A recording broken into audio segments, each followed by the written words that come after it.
So hello, what's up? कैसे हैं आप सब? Now we are going to begin with the revision of chapter number 2, audit planning, strategy and program.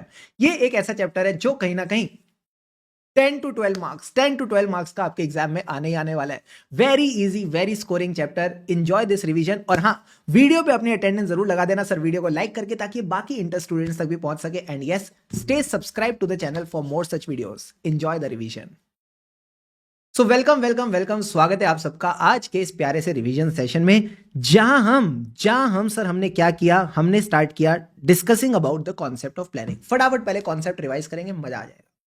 एक बात बताओ, प्लानिंग का जो कॉन्सेप्ट है, इसके दो छोटे बच्चे कौन है? स्ट्रेटेजी और प्लान. सबसे पहले स्ट्रेटेजी को समझते हैं अपने तरीके से. सर अपना तरीका मतलब स्टडीज. अपन क्या कर रहे हैं? पढ़ाई कर रहे हैं. तो मुझे बताओ, सबसे पहले अगर मैं पढ़ाई कर रहा हूं और मैं उसमें प्लानिंग करूंगा, तो सबसे पहले मैं क्या बनाऊंगा? अपनी स्ट्रेटेजी बनाऊंगा. एज अ सीए स्टूडेंट मैं अपनी स्ट्रेटेजी बनाता हूं. तो अगर मैं सीए इंटर पढ़ रहा हूं, तो मेरा स्ट्रेटेजी का मतलब है मेरा डिसीजन. मेरी स्ट्रेटेजी का मतलब है मेरा डिसीजन, कि मैंने क्या डिसीजन बना रखा है. तो मैंने डिसीजन बनाया मुझे सारे सब्जेक्ट्स में ना 60+ लाने. मुझे कहीं ना कहीं सारे सब्जेक्ट्स में 60+ लाने हैं. तो ये जो मैंने डिसीजन बनाया ना, इससे 3 चीजें सेट हो गई. सर क्या? एसटीडी. एसटीडी का मतलब है scope, timing and direction of my studies. Scope का मतलब है कि मुझे एज अ स्टूडेंट कितनी मेहनत करनी है, कितनी चीजें कवर करके चलनी है. तो कहीं ना कहीं मेरी कवरेज, मेरा क्या मटेरियल रहेगा, ये सब स्कोप में आ जाता है. फिर आएगा सर टाइमिंग. टाइमिंग का मतलब है मेरी पढ़ाई कब तक कंप्लीट हो जानी चाहिए. तो भाई साहब सिंपल सी बात है, जिस दिन एग्जाम है उस दिन तक तो कंप्लीट हो ही जानी चाहिए. So what is your timing of studies, यानी डेट ऑफ एग्जाम के हिसाब से आप अपना टाइमिंग डिसाइड करोगे कि कब तक मेरा सिलेबस कंप्लीट हो, कब तक मेरी रिवीजन कंप्लीट हो. Everything you decide on the basis of that. And last में आता है डायरेक्शन. डायरेक्शन का मतलब है एज अ सीए स्टूडेंट आपके जो एफर्ट्स हैं वो किस डायरेक्शन में जाने चाहिए. और बताऊं, यही चीज है जो डिफरेंशिएट करती है सर किसको? जो बच्चे एग्जाम क्लियर कर जाते हैं, वो लोग अपने डायरेक्शन, वो जो अपने एफर्ट्स होते हैं वो सही डायरेक्शन में देते हैं. तो आपने भी वैसे ही करना है. तो सपोज अगर आपको कोई ट्रिकी क्वेश्चन लगता है, उसको इग्नोर नहीं करना, उसको करके चलना है. अगर लगता है कोई लेटेस्ट आरटीपी एमटीपी आई ऐसे कि उसको भी अच्छे से करके चलना. हम कितनी बार देखते हैं जो क्वेश्चन आरटीपी एमटीपी में आता है वही same to same question exam में रिपीट हो जाता है. तो इनको अच्छे से करके चलो.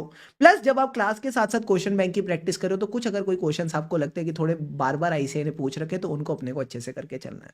तो कहीं ना कहीं जो आपने स्ट्रेटेजी बनाई ना कि सब में 60+ लाएगा तेरा भाई, उसने सेट कर दिया scope, timing and direction of your studies. अब सर स्ट्रेटेजी के बाद क्या बनता है? प्लान. प्लान में कुछ नहीं है, बस 3 चीजें लिखी होती है. आंटी. आंटी का मतलब है nature, timing and extent of your studies. Nature of studies का मतलब है आप किस तरीके से पढ़ते हो. What is your way of studying. आप कैसे पढ़ते हो, कैसे पढ़ते हो, यानी सबसे पहले हम कॉन्सेप्ट्स को अंडरस्टैंड करते हैं ताकि पता तो चले क्वेश्चन पूछना क्या चाह रहा है. फिर उसके बाद हम चीजों को रिटेन करते हैं. अगर आप टैक्स पढ़ रहे हो तो आप टीडीएस के रेट याद रखते हो. अगर जीएसटी पढ़ रहे हो तो एग्जामिशंस याद रखते हो. अकाउंट्स पढ़ रहे हो तो अकाउंटिंग स्टैंडर्ड्स के जो प्रिंसिपल्स है वो याद रखते हो. तो पहले कॉन्सेप्ट समझते हो, फिर रिटेन करते हो और उस पर पकड़ पाने के लिए प्रैक्टिस करते हो. Yes sir. फिर आती है timing of studies. Sir timing का क्या मतलब है कि हमें टाइमली प्रिपेयर करना है. ऊपर भी टाइमिंग था ना, वही सेम चीज है. हमें टाइमली प्रिपेयर करना है, कंसिस्टेंटली पढ़ते चलना है. एंड एक्सटेंड का मतलब है कितना पढ़ना है. सर कितना पढ़ना है, तो मैंने कहा जितना हो सके ढेर सारी प्रैक्टिस और रिवीजन करके चलो, और कोई दिक्कत नहीं है. क्या आपको बेसिक कॉन्सेप्ट क्लियर हो गया स्ट्रेटेजी और प्लान का? Yes sir. जब भी मैं बोलता हूं स्ट्रेटेजी, स्ट्रेटेजी का मतलब है आपका डिसीजन जो सेट करता है STD, scope, timing and direction. जब मैं बोलता हूं प्लान, प्लान का मतलब है 3 चीजें. Aunty, nature, timing and extent of studies. अब आ जाओ इसी कॉन्सेप्ट को ऑडिट से रिलेट कर लेते हैं. बड़ा सिंपल है. ऑडिट में भी सबसे पहले आती है ऑडिट स्ट्रेटेजी, जो क्या सेट करेगी? सर ये सेट करती है एसटीडी ऑफ ऑडिट. एसटीडी का क्या मतलब है? Scope, timing and direction of audit. अब ये तीनों चीजें क्या होती है, बस 5 मिनट में आपको डिटेल में इसके एग्जांपल्स के साथ सिखा दूंगा. ठीक है सर. फिर आता है sir audit plan. Audit plan में क्या आएगा? वही aunty, nature, timing and extent of procedure. यानी मैं प्लान करके चलता हूं कि एज अ ऑडिटर मैं क्या क्या प्रोसीजर्स करके चलूंगा. तो आपको मैंने ऑडिट प्रोसीजर ऑलरेडी पढ़ा दिए. सर क्या? 2 तरह के प्रोसीजर होते हैं, रैप और फैप. तो nature, timing and extent of risk assessment procedure, nature, timing and extent of further audit procedure, और लास्ट में आ जाते हैं अदर प्रोसीजर जो हम अलग अलग स्टैंडर्ड्स ऑन ऑडिटिंग में सीखते हैं. ठीक है सर. अब आता है सवाल, who should be involve in audit planning. जो मैं ऑडिट प्लानिंग कर रहा हूं उसमें कौन इन्वॉल्व होगा? तो आपका एंगेजमेंट पार्टनर. भाई इसको तो होना ही पड़ेगा, क्योंकि यही बंदा रिस्पॉन्सिबल है. ऑडिट ओपिनियन के लिए, तो इसको लाना ही पड़ेगा. प्लस जो अच्छे लोग हैं, जो अच्छे एक्सपीरियंस्ड लोग हैं, उनको ले आना. इनको हम बोलते हैं अदर की मेंबर्स. सर अदर की मेंबर्स के पास ना 2 चीजें हैं, एक्सपीरियंस और इनसाइट. इनके पास तरबूजा है, तरबूजा नहीं है, तजुर्बा है. इनके पास है एक्सपीरियंस और इनसाइट. उस एक्सपीरियंस और इनसाइट से ना आप इफेक्टिवली और एफिशिएंटली ऑडिट कर लोगे. आप इफेक्टिवली और एफिशिएंटली ऑडिट कर लोगे, मजा आ जाएगा। ठीक है सर। इसके अलावा क्या सर हम एलिमेंट्स ऑफ प्लानिंग को मैनेजमेंट के साथ डिस्कस कर सकते हैं? तो उससे पहले मुझे बताओ एलिमेंट्स ऑफ प्लानिंग क्या होते हैं। What are the elements of planning? तो सर दो तरह की एक्टिविटीज होती है, एक होती है पिया, पिया का मतलब है प्रिलिमिनरी इंगेजमेंट एक्टिविटीज, और एक होती है प्लानिंग एक्टिविटी। अगर मैं आपसे पूछूं प्रिलिमिनरी इंगेजमेंट एक्टिविटी क्या होती है, सर ऐसे 220 के 2 पॉइंट, ऐसे 210 का 1 पॉइंट, ऐसे 220 के 2 पॉइंट, ऐसे 210 का 1 पॉइंट, यानी ये वो एक्टिविटीज हैं जो हम इंगेजमेंट पे काम स्टार्ट करने से पहले करते हैं। जो हम इंगेजमेंट पे काम स्टार्ट करने से पहले करते हैं तभी इनको बोला जाता है प्रिलिमिनरी इंगेजमेंट एक्टिविटी। तो ये पहले वाली कौन सी थी? ऐसे 220 में कौन से 2 पॉइंट्स आते हैं? सर सबसे पहले तो हम कुछ चीजें देखते हैं before accepting and continuing a client, यानी procedures for acceptance and continuance of client relationships and engagement, जिसमें याद है अपन सेकी की बात करते थे, significant matters, ethical requirement, CCTR, competence, capability, time, resources और इंटीग्रिटी। यस सर, तो वही बातें आ गई। इसके बाद हम साथ में क्या क्या देखते हैं? Ethical requirement. एथिकल रिक्वायरमेंट पे स्पेसिफिकली फोकस किया, compliance with ethical requirement including independence. ठीक है सर। तो सर एक तो सेकी वाले पॉइंट आ गए और एक एथिकल रिक्वायरमेंट वाले पॉइंट आ गए। इसके अलावा 210 कहता है टर्म्स ऑफ एंगेजमेंट, उसको लेके अंडरस्टैंडिंग होनी चाहिए before you start with the audit. So understanding the terms of engagement, अपन बोलते थे ना there should be a common understanding, there should be a common understanding between the auditor and the management. Yes sir. तो आपने एक अच्छी समझ रखनी है of the terms of engagement. तो बड़ा सिंपल है, 220 के 2 पॉइंट, 210 का 1 पॉइंट। ठीक है सर। अब ये करना क्यों है? अब ये करना क्यों है sir? To identify and evaluate, to identify and evaluate the circumstances जो कहीं ना कहीं आपके ऑडिट की प्लानिंग और परफॉर्मेंस पे इंपैक्ट डाल सकती है। फॉर एग्जांपल, अगर हमारे यहाँ जो एक सीए उमंग था, ये जो सीए उमंग है सर, ये क्लाइंट का ऑडिट करने गया, बट जो क्लाइंट की सीएफओ है ना प्रिया, जो क्लाइंट की सीएफओ है प्रिया, ये इसकी पुरानी दोस्त निकली। तो सर यहां आ गया फेमिलियरिटी थ्रेट, तो कहीं ना कहीं अपना ऑडिट ढंग से प्लान और परफॉर्म ही नहीं कर पाएगा। तो इसीलिए पिया करना जरूरी है इन आइडेंटिफाइंग एंड इवेल्युएटिंग क्या circumstances and events that can have an impact on planning and performance of audit। इसी के ऊपर सर हमने किया था क्वेश्चन भी किया था, इसी के ऊपर हमने एक बढ़िया वाला क्वेश्चन भी किया था, question number 3 of your RTP May 24 and study material, कि सबसे पहले बोलता है ब्रीफली बताओ पिया में क्या आएगा। तो 220 वाले 2 पॉइंट आ गए सर, क्या acceptance and continuance of relationship, और जो सेकी वाला सेकंड पॉइंट है, जो आपका सेकी वाला सेकंड पॉइंट है, वो सेकंड पॉइंट यहां पे भी बन के आ जाता है एथिकल रिक्वायरमेंट करके। ठीक है। और 210 में एंगेजमेंट के आपका अंडरस्टैंडिंग आ गया। फिर ये बोलता है कि ये एक्टिविटीज कैसे असिस्ट करती है, क्यों हम ये एक्टिविटी करते हैं। तो बड़ा सिंपल है, जो हमारा सीए उमंग है वो आइडेंटिफाई और इवेल्युएट कर सकता है सर्कमस्टेंसेस जो इंपैक्ट करेंगी planning and performing the audit. Clear है पूरा कॉन्सेप्ट? क्लियर है सर। अब सर इसके बाद आपने हमको ये बताना रह गया कि क्या मैं एलिमेंट्स ऑफ प्लानिंग मैनेजमेंट के साथ डिस्कस कर सकता हूं। Can I discuss the elements of planning? Answer is yes, आप कर सकते हो, बट ओवर शेयरिंग मत कर देना। ओवर शेयरिंग मत कर देना, यानी you can discuss to facilitate the engagement, but याद रहे आप ज्यादा ओवर शेयर मत कर देना, because that can compromise the effectiveness of audit. वो कहीं ना कहीं फिर ऑडिट की इफेक्टिवनेस को इफेक्ट कर सकता है। Got it? बात समझ में आ रही है नहीं आ रही है? आ रही है सर। अब सर इसके बाद शुभम सर ने कौन सा टॉपिक पढ़ाया था? बच्चों वाला टॉपिक। बच्चों वाला टॉपिक पढ़ाया था, बेनिफिट्स ऑफ ऑडिट प्लानिंग। मैंने आपको बेनिफिट्स ऑफ ऑडिट प्लानिंग पढ़ाया था। पानी के 2 घूंट लगाओ, चैट बॉक्स पे लिखो रेडी।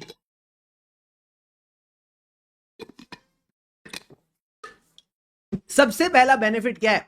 अटेंशन। सारे बच्चे बोलेंगे सबसे पहला बेनिफिट क्या है? Attention. Attention to the important areas. तो जो मटेरियल एरियाज है उन पे अपन फोकस करके चलेंगे। दूसरा क्या था? अटेंशन किसको देनी है? प्रॉब्लम को। तो मैंने कहा सेकंड पॉइंट आ गया आपका इंपॉर्टेंट के साथ साथ प्रॉब्लम। कम ऑन, कुछ इंपॉर्टेंट है कुछ प्रॉब्लम है, कुछ इंपॉर्टेंट है कुछ प्रॉब्लम है। तो अगर कहीं ना कहीं लगता है कुछ पोटेंशियल प्रॉब्लम आ सकती है तो उनको भी आइडेंटिफाई करके रिजॉल्व कर दो। फॉर एग्जाम्पल, लगता है स्टाफ की कमी है, प्रेशर आएगा, तो भाई और स्टाफ ले आओ। ठीक है सर। इसके अलावा कौन कौन से एडवांटेजेस पढ़ाए थे सर? वो क्लास 12th की जो बिजनेस स्टडीज की टीचर थे ना, उन्होंने सिखाया था। 5 फंक्शंस ऑफ मैनेजमेंट होते, POSDC, planning, organising, staffing, directing, controlling. तो प्लानिंग की एडवांटेज यही सब है, ऑर्गेनाइजिंग, स्टाफिंग, डायरेक्टिंग और कंट्रोलिंग। तो सबसे पहले बोलेंगे it helps to organise and manage the audit engagement. Staffing का क्या मतलब है? हम सिलेक्ट करके लाएंगे अच्छे अच्छे लोग, अच्छे अच्छे मतलब कॉम्पिटेंट और केपेबल लोग। फिर आता है डायरेक्टिंग। डायरेक्टिंग के साथ अपन 2 कीवर्ड्स और जोड़ देते हैं, DSR, डायरेक्ट, सुपरवाइज और रिव्यू। डायरेक्ट, सुपरवाइज और review the work documented. And last में आता है कंट्रोल। बट सर कंट्रोलिंग का जमाना चला गया, अब है जमाना कोऑर्डिनेशन करने का। तो कोऑर्डिनेशन किसके साथ करेंगे? दो लोगों के साथ, एक ऑडिटर ऑफ कंपोनेंट और एक एक्सपर्ट।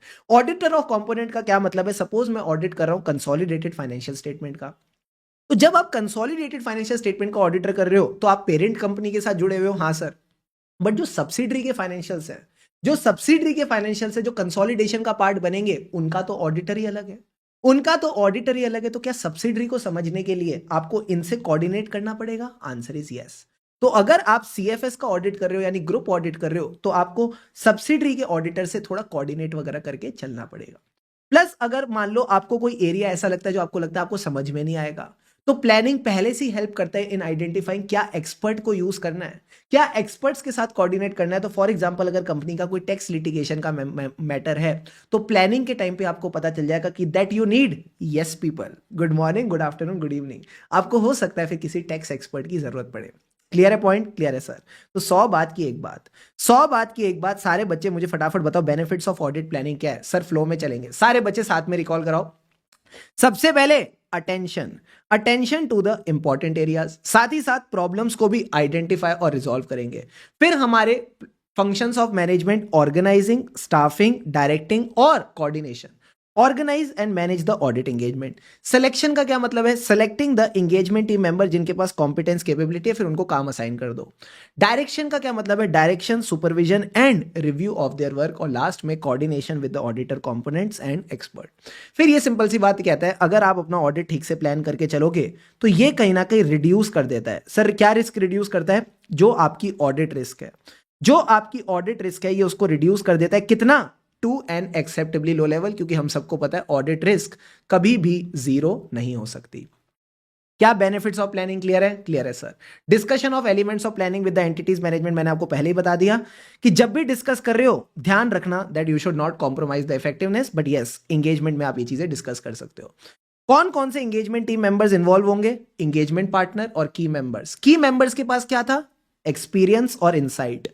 इससे क्या होता है? इफेक्टिवनेस और एफिशिएंसी बढ़ जाती है। सारे बताओ, रिवीजन के अंदर रिवीजन, रिवीजन के अंदर रिवीजन। वाह सर। अब सर आपने इसके बाद हमको ब्रेक के बाद एक बढ़िया वाला टॉपिक पढ़ाया था, planning is a continuous process. Planning is a continuous process यानी सपोज मैं अपने डे को भी प्लान करता हूं, मैं अपने डे को भी प्लान करता हूं। तो आज मान लो है वेडनेसडे, तो वेडनेसडे का प्लान क्या ऐसा होता है कि मैं वेडनेसडे को जो प्लान कर रहा हूं वो सिर्फ मैं वेडनेसडे की सुबह करूंगा? नहीं sir, through out the day planning चलती रहती है, through out the day planning चलती रहती है। सपोज अभी मैं आपका रिवीजन ले रहा हूं, इसके बाद मैं प्लान करूंगा कि अगले 1 घंटे में क्या करना है, उसके अगले 1 घंटे में करना है। तो planning is a continuous process. तो आप बोलोगे plan is never a discrete phase of audit. ऐसा नहीं कि ऑडिट के स्टार्टिंग में प्लान होगी, नहीं, जैसे जैसे चीजें बदलती रहती है ऑडिटर अपना प्लानिंग करता रहता है। So planning is not a discrete और a separate phase, rather it is a continuous and iterative process. Continuous and iterative का मतलब है जैसे ही खत्म होता है वैसे ही शुरू हो जाता है। अब सर एक बात बताओ, ये शुरू कब होता है? तो जब आपने पिछला ऑडिट कंप्लीट किया वहां से शुरू हो गया। कब तक चलेगा? Till the completion of current audit. Easy है? इजी है सर। लास्ट बार एक बार फटाफट साथ में रिकॉल करते हैं, देखो क्या कहता है। जो हमारा ऑडिट है, जो हमारा ऑडिट है, इसकी जो प्लानिंग है, क्या ये डिस्क्रीट फेज है? नहीं, ये कोई सेपरेट फेज नहीं है, rather it is a continual and iterative process. कब शुरू होता है? It begins at the completion of previous engagement. कब खत्म होता है? It ends on the completion of current engagement. अब एक बात बताओ, रिस्क ऑफ मटेरियल मिसस्टेटमेंट को असेस करने के लिए, रिस्क ऑफ मटेरियल मिसस्टेटमेंट को असेस करने के लिए उससे पहले हमें क्या क्या मैटर्स देखने हैं? ये पूछता है आपसे, ये आपसे एक सवाल पूछता है, सर क्या ये बातें मैंने बता दी? बता दी। ये कहता है prior to the identification and assessment of ROMM आप कौन कौन से मैटर्स देखोगे? सर ये सारे मैटर्स हमको देखने हैं। क्या क्या मैटर्स देखने, एक बार फटाफट समझ लेते हैं। सबसे पहले एनालिटिकल प्रोसीजर। अगर आप कभी कभार एनालाइज करोगे इस साल की फिगर को पिछले साल से, तो हो सकता है आपको कुछ ज्यादा इंक्रीज मिल जाए। फॉर एग्जाम्पल कोरोना के टाइम पे अगर लॉकडाउन लगा हुआ है तो ये ट्रैवलिंग एक्सपेंस इतना कैसे बढ़ गया? सर बात तो सही है, तो यहां गलती होने के चांसेस ज्यादा हो सकते हैं। तो मैंने क्या किया, रिस्क असेसमेंट के लिए एनालिटिकल प्रोसीजर कर लिया। इसी तरह अगर एंटिटी का आप लीगल रेगुलेटरी फ्रेमवर्क समझते हो, सर लीगल रेगुलेटरी फ्रेमवर्क का क्या मतलब है? फॉर एग्जांपल कोई टेलीकॉम कंपनी है तो उसका रेगुलेटर है ट्राई, अगर कोई बैंकिंग कंपनी है तो उसका रेगुलेटर है आरबीआई। तो आपको ये देखना है कि अगर इन्होंने रेगुलेटर की बातों से नॉन कंप्लायंस करी तो पेनल्टी लग सकती है, हाँ सर। और अगर उस पेनल्टी का प्रोविजन नहीं बना हुआ, अगर उस पेनल्टी की कंटिजेंट लायबिलिटी नहीं बनी हुई तो रिस्क ऑफ मटेरियल मिसस्टेटमेंट है, हाँ। तो लीगल रेगुलेटरी फ्रेमवर्क समझना जरूरी है। फिर ये कहता है मटीरियलिटी समझना जरूरी है, ऑब्वियस सी बात है, जब तक मटीरियलिटी नहीं पता होगी तो रिस्क ऑफ मटीरियल मिसस्टेटमेंट कैसे निकालोगे। फिर कहता है एक्सपर्ट, कि हो सकता है कुछ ऐसे एरियाज हो जहां पे आपको समझ में नहीं आता, जैसे पीपीई की रिवैल्यूएशन। अगर पीपी की रिवैल्यूएशन हुई तो उसके लिए तो रजिस्टर्ड वैल्यू ही बता पाएगा कि पीपी ठीक से वैल्यू हुई है कि नहीं, तो इसकी मदद लेनी पड़ सकती है। एंड लास्ट में कहता है अदर रिस्क असेसमेंट प्रोसीजर। तो मुझे ये बताओ हमने ये पांचों पॉइंट्स कैसे ध्यान रखे थे। हमने ये पांचों पॉइंट्स कैसे ध्यान रखे थे सर, बड़ा सिंपल है। कॉन्सेप्ट समझने के बाद याद रखना बड़ा सिंपल है। सबसे पहले अपन बोलेंगे एसए 520। सबसे पहले अपन बोलेंगे एसए 520। एसए 520 का मतलब है analytical procedure to be applied as risk assessment procedure, ठीक है सर। जब मैंने एनालिटिकल प्रोसीजर का ऐसे पकड़ लिया, अब इसको हेरा फेरी कर दो। सर ये हेरा फेरी वाले काम कौन करता है, इधर की उधर कौन करता है, ये करते हैं लॉयर। जो विटनेस होता है और जो जज होता है उनके बीच में इधर उधर करते रहते हैं। तो ये होगा लॉ वाला पॉइंट। ये हो गया लॉ वाला पॉइंट ऐसे 250 का, यानी understanding the legal regulatory framework. अब सारे 2020 वाले कर दो। ये कहां से स्टार्ट होता है, सबसे पहले ऐसे 320। 320 किसकी बात करता है, 32सी। आप अपनी 32सी से क्या चबाते हो, मटेरियल, तो डिटर्मिनेशन ऑफ मटेरियलिटी। 420 का है सर, वो तो ये वीडियो देख रहा है, आई एम जोकिंग, ठीक है, मामा मिया, सॉरी। तो 420 नहीं है। फिर सर आता है 520, वो हमने ऑलरेडी कवर कर लिया। और लास्ट में आएगा 620। 620 यानी टॉप पे कौन है, हमेशा एक्सपर्ट रहता है। एंड में टॉप पे हमेशा एक्सपर्ट रहता है, तो इन्वॉल्वमेंट ऑफ एक्सपर्ट। और लास्ट में other risk assessment procedure. Clear है पूरा कॉन्सेप्ट, डन डनाडन डन डन सर। तो अगर आप अपने क्वेश्चन बैंक पे जाओगे, अगर आप अपने क्वेश्चन बैंक पे जाओगे ना, तो आपको क्वेश्चन नंबर 2 यही मिलेगा। क्वेश्चन नंबर 2 यही मिलेगा। 2 बार ये क्वेश्चन आ चुका है May 24 में, एमटीपी May 24, आरटीपी May 21-19। हर क्वेश्चन में आपकी जो की लाइन है जिससे आप ये पहचानोगे ये आंसर है, वो यही है कि prior to the risk assessment, risk assessment करने से पहले क्या क्या करना है। तो ये सारे पॉइंट्स आपको बस ध्यान में रख के चलने, that's all that you need to do. Got it sir. अब आओ मेरे साथ, अब आओ मेरे साथ। इसके बाद क्या हुआ था सर, इसके बाद आया हमारा next part of the class, जहां पे हमने बात करी ओवरऑल ऑडिट स्ट्रेटेजी की। पानी के 2 घूंट लगाओ और चैट बॉक्स पे लिखो रेडी। फिर नेक्स्ट कॉन्सेप्ट रिवाइज करता हूं।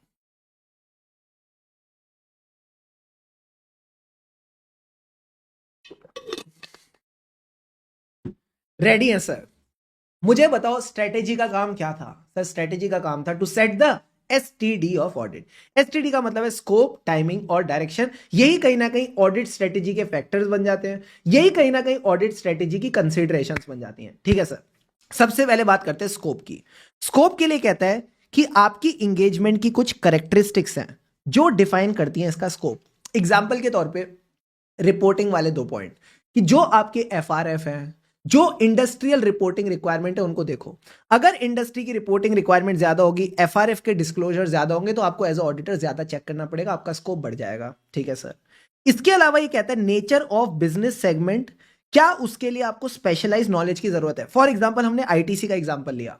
अब आईटीसी में तो डिफरेंट डिफरेंट सेगमेंट्स है, कोई एफएमसीजी सेगमेंट है, कोई होटल सेगमेंट है, कोई एग्रीकल्चरल सेगमेंट है, अलग अलग सेगमेंट है। तो जितने सेगमेंट्स होंगे उतनी स्पेशलाइज नॉलेज लगेगी, उतना स्कोप बढ़ेगा, ठीक है सर। फिर ये कहता है expected use of evidence of the previous audit.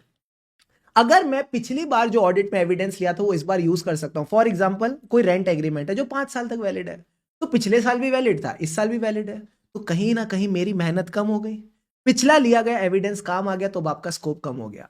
तो बस यही 4 बातें आपने स्कोप में ध्यान रखनी है, बिकॉज इस पे डायरेक्ट क्वेश्चन आ जाता है आईसीआई का, कि आप जब कैरेक्टरिस्टिक्स ऑफ एंगेजमेंट देखोगे दैट डिफाइन इट स्कोप, तो उसमें आपने क्या 4-5 फैक्टर देखने हैं। तो आपने बस यही 4 एग्जांपल या फैक्टर ध्यान रखने सर। क्या, सबसे पहले तो रिपोर्टिंग वाले 2 पॉइंट, एप्लीकेबल एफआरएफ और इंडस्ट्री स्पेसिफिक रिपोर्टिंग रिक्वायरमेंट। फिर एक स्कोप बढ़ाता है, एक स्कोप घटाता है, साथ में करो। एक स्कोप बढ़ाता है, एक स्कोप घटाता है। बताओ स्कोप कौन सी चीज बढ़ाती है सर, वो आईटीसी वाला। जितने बिजनेस सेगमेंट्स होंगे जिसके लिए स्पेशलाइज नॉलेज चाहिए वो स्कोप बढ़ाएगा। स्कोप घटाता क्या है, जब आप पिछला एविडेंस यूज कर सकते हो, जब आप प्रीवियस ऑडिट का एविडेंस यूज करते हो तो उससे स्कोप कम हो जाता है। Expected use of evidence of the previous audit. Clear है पॉइंट्स, क्लियर है सर। इसके बाद अगला पॉइंट था स्कोप टाइमिंग। ऑडिट कब तक खत्म करना है, ये किस पे डिपेंड करेगा सर, ऑडिट रिपोर्ट की डेट क्या है। हमें ऑडिट रिपोर्ट कब तक देनी है उस पर डिपेंड करेगा आपका ऑडिट कब खत्म होगा।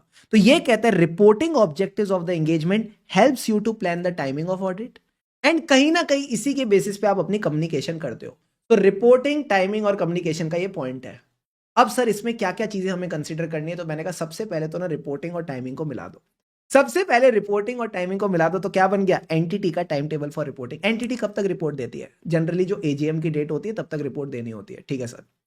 सेकेंड थिंग, जब आपने रिपोर्टिंग और टाइमिंग की बात कर दी, अब किसका पॉइंट पकड़े, कम्युनिकेशन। एक ऑडिटर दो लोगों से कम्युनिकेट करता है, एक तो मैनेजमेंट से, एक अपनी टीम से। अपनी टीम भी कई बातें करती रहती है कि तुम्हारा काम कितना हुआ, मेरा इतना हो गया, तुम्हारा कितना बाकी है, मेरे को ये चीज़ समझ में नहीं आ रही, तुम समझा दो। तो इनकी अपनी अपनी कम्युनिकेशन चलती रहती है। तो मुझे ये बताओ, मैनेजमेंट से कम्युनिकेट करने के लिए कभी भी मैं उनके घर में चला जाऊं, कभी भी मैं उसके रूम में चला जाऊं, answer is no, meeting organise करनी पड़ेगी। तो आप बोलोगे कम्युनिकेशन करने के लिए पहले मीटिंग ऑर्गेनाइज करो। Organisation of the meeting to discuss the nature, timing and extent of audit work.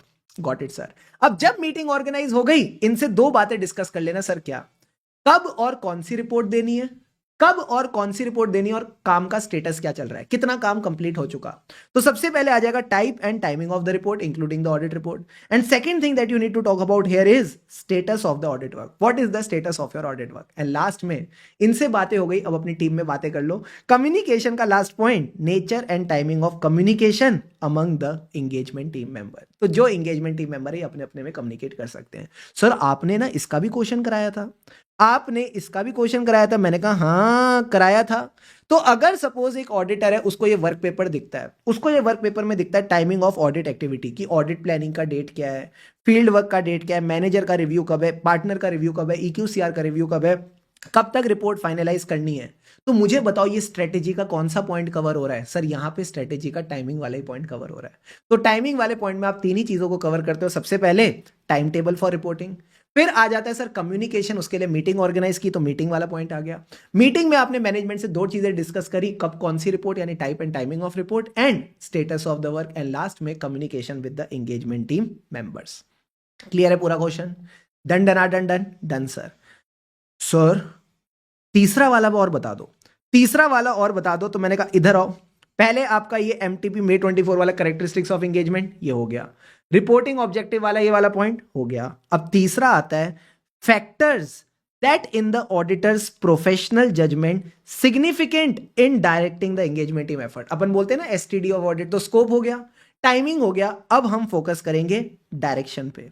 तो डायरेक्शन के लिए कहता है जितने भी मटेरियल ABCD है, जितने भी मटेरियल ABCD है, ABCD मतलब account balance, class of transaction और डिस्क्लोजर, वहां फोकस करके चलो, वहां फोकस करके चलो। तो इसके हमने 4 एग्जांपल्स पढ़े थे सर। क्या, सबसे पहले कहता है वॉल्यूम ऑफ ट्रांजैक्शन। जहां भी आपको लगता है वॉल्यूम ऑफ ट्रांजैक्शन ज्यादा है, वहां पे it will always be more efficient to rely on the internal control. इसका भी कॉन्सेप्ट रिवाइज करें, हाँ सर। तो लेट से एंटिटी की जो परचेजेस हैं 50 लाख रुपए की हैं और इसमें थाउजेंड्स ऑफ ट्रांजैक्शन है। तो एक बात बताओ, जब थाउजेंड्स ऑफ ट्रांजैक्शन है तो इंडिविजुअल परचेज की अमाउंट तो बड़ी कम रहेगी, हाँ। तो क्या मैं एक एक छोटी छोटी परचेज चेक करूं, कहता नहीं, चुपचाप पहले टेस्ट ऑफ कंट्रोल्स कर लो। अगर टेस्ट ऑफ कंट्रोल्स करके कंट्रोल्स इफेक्टिव मिल जाते हैं तो you can rely on the control, और अगर कंट्रोल्स इफेक्टिव हैं, प्रोसेसेस इफेक्टिव हैं, तो ज्यादा डिटेल्स चेक नहीं करनी, कम डिटेल्स भी चेक करोगे तो काम हो जाएगा, एफिशिएंटली काम हो जाएगा। तो यही जो लाइन है ना कि जब वॉल्यूम ऑफ ट्रांजैक्शन ज्यादा है तो you can rely on the control and making the whole thing efficiently. इसी को यहाँ पे इंग्लिश में लिख रखा है सर, क्या, वॉल्यूम ऑफ ट्रांजैक्शन जहां पे ऑडिटर डिटरमाइन करता है क्या, it is more efficient to rely on the control. एक बार बोलो मेरे साथ, volume of transaction where the auditor determines it is more efficient to rely on the control. Easy. अगले 3 पॉइंट तो सबसे आसान है, अगले 3 पॉइंट तो सबसे आसान है सर। क्या, सिग्निफिकेंट चेंजेस और development in the industry, in the FRF और others. Come on, industry, FRF, others. एक और बार, इंडस्ट्री, FRF और अदर्स। इंडस्ट्री का क्या मतलब है, इंडस्ट्री में क्या क्या डेवलपमेंट आ सकती है। तो सर इंडस्ट्री की कोई नई रिपोर्टिंग रिक्वायरमेंट आ सकती है, ठीक है सर। या फिर इसके अलावा सर और क्या नया आ सकता है, मान लो इंडस्ट्री की रेगुलेशन कोई चेंज हो गई, ठीक है सर। FRF में क्या हो सकता है, कोई नया अकाउंटिंग स्टैंडर्ड आ सकता है तो गलती होने के चांसेस बढ़ सकते हैं, तो उस पर फोकस करके चलो। और उसके अलावा ये कहता है अदर रेलिवेंट डेवलपमेंट, अगर कोई लॉज और रेगुलेशंस में चेंज आ गया तो अगेन वहां पे गड़बड़ होने के चांसेस हो सकते हैं, क्योंकि हो सकता है एंटिटी ने उस लॉ से नॉन कंप्लायंस करी हो और पेनल्टी लग गई हो, तो वहां गलती होने के चांसेस हो सकते हैं। तो सिंपल सी बात है, अदर में 3 चीजें चेंज हो गई, इंडस्ट्रियल डेवलपमेंट्स हो गई, FRF में डेवलपमेंट हो गई, या फिर कोई अदर सिग्निफिकेंट डेवलपमेंट हो गई। हो गई। सो यहाँ आपके चारों के चारों points done done done. Clear है पॉइंट? क्लियर है सर? इस पे भी आपका डायरेक्ट क्वेश्चन May 24 में आया हुआ है। फिर सर इसके बाद ना हमारे पास बस 2 पॉइंट बचते हैं। मुझे एक बात बताओ सारे के सारे बच्चे, स्कोप हो गया, टाइमिंग हो गया, डायरेक्शन हो गया, फोर्थ पॉइंट क्या था? फोर्थ पॉइंट क्या था सर? फोर्थ पॉइंट बात करता था प्रिलिमिनरी एंगेजमेंट एक्टिविटी और जो नॉलेज आपने गेन करी है ऑन अदर ऑडिट एंगेजमेंट। तो प्रिलिमिनरी एंगेजमेंट एक्टिविटी और नॉलेज ऑन अदर एंगेजमेंट में से 2 एग्जांपल दे रखे हैं, इनको बस रीड करके चलना। सर क्या डिपेंड करता है आपका पहले साल का ऑडिट है या बाद का ऑडिट है? तो अगर आपका सेकंड ईयर ऑडिट है तो इसमें ना बस इन्होंने एक एग्जांपल दे रखा है कि जब आप पिछले साल ऑडिट करने आए थे तो आपने ना कंट्रोल्स में कुछ कमियां निकाली थी, तो बस देख लो मैनेजमेंट ने इस पे एक्शन लिया कि नहीं, बस ये बात समझ के चलना। दूसरी चीज बस जो आपको समझ के चलनी है, अगर पहले ईयर का ऑडिट है तो आपके पास इन्फॉर्मेशन ज्यादा नहीं है क्लाइंट के बारे में, तो इन्फॉर्मेशन कैसे मिलेगी? सवाल पूछ के। So have a questioning mind and exercise professional scepticism. Questioning mind का मतलब ये होता है प्रोफेशनल स्केप्टिसिज्म। और लास्ट में आता है ascertaining the nature, timing and extent of resources to perform the engagement.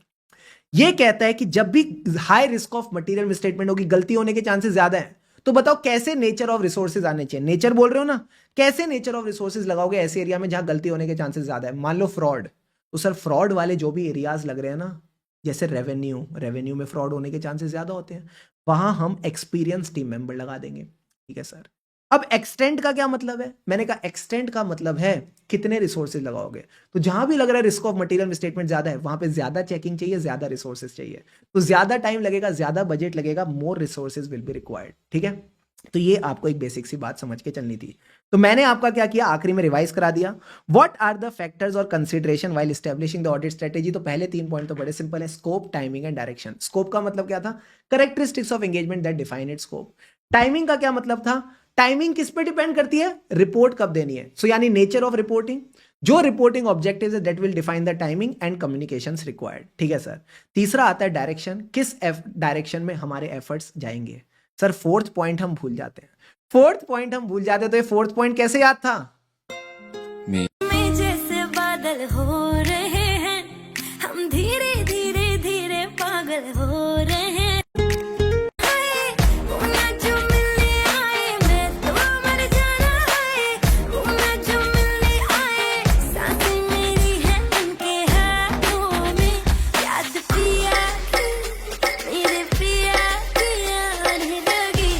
सो मित्रों, जैसे ही आप फोर्थ पॉइंट में भूल जाओ तो याद रखना पिया आएगा। ठीक है, पिया का मतलब था preliminary engagement activity and knowledge gain on other engagement. और जब आपने ये सब चीजें कर ली तो आखिरी में पता चल जाएगा कहां कितने रिसोर्सेज चाहिए, nature and timing and extent of resources required.